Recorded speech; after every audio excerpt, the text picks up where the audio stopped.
you look at the productivity dynamics, there's a lot of promise, hope, talk, future thinking about what's going on, what's going to happen with productivity. And then when you look at the hard macro data, like actually productivity over the last couple of years has been across the developed world has been the worst that it's been in decades.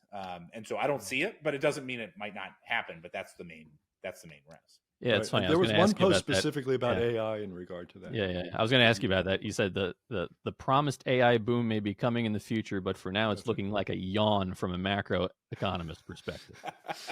That's right. When macroeconomists see flat lines, they don't get too excited. I think,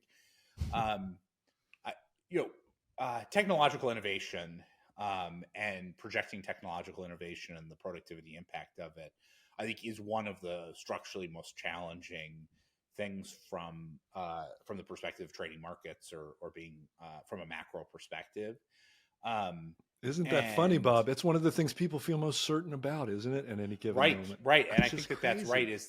Is that I think it's in particular challenging because folks don't necessarily appreciate the baseline dynamics that have to occur. So as a simple example, I post that exact thing about AI not having an effect and or not seeing an increase in overall productivity, whether it's having an effect or not, let's leave that aside.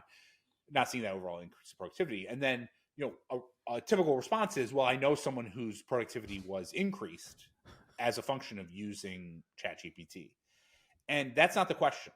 When you're thinking from a macroeconomic perspective, what the impact of a technology innovation is on productivity, it's not whether someone's benefited. It's whether someone has benefited substantially more than has the technological innovation that has occurred before. So as a simple example, like compare personal computing to an Apple iPhone to an iPhone to ChatGPT. Now, from my perspective, when you look at that, in order to get productivity growth to accelerate, you actually have to have those subsequent technological innovations make us even more productive at an even faster rate. Not that they make us more productive, because of course they make us more productive. There's always technology that makes us more productive. Every day we become more productive, right? Because there's always some incremental technology. But to get more growth, to get faster growth, it has to make you more productive even faster.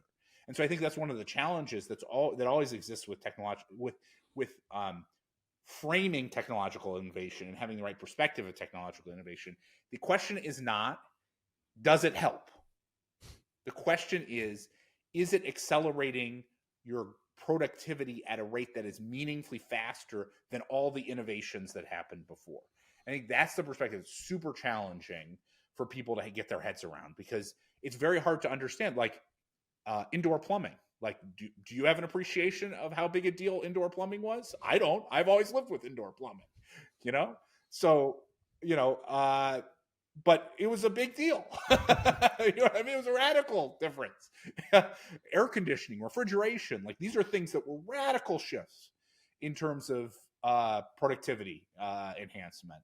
But we have no idea what they were like because we've always lived with them. So we can't look back at that 60s data and really appreciate how big a deal those were relative to, like, my iPhone 15 versus my iPhone 14 versus, I don't know, my iPhone 6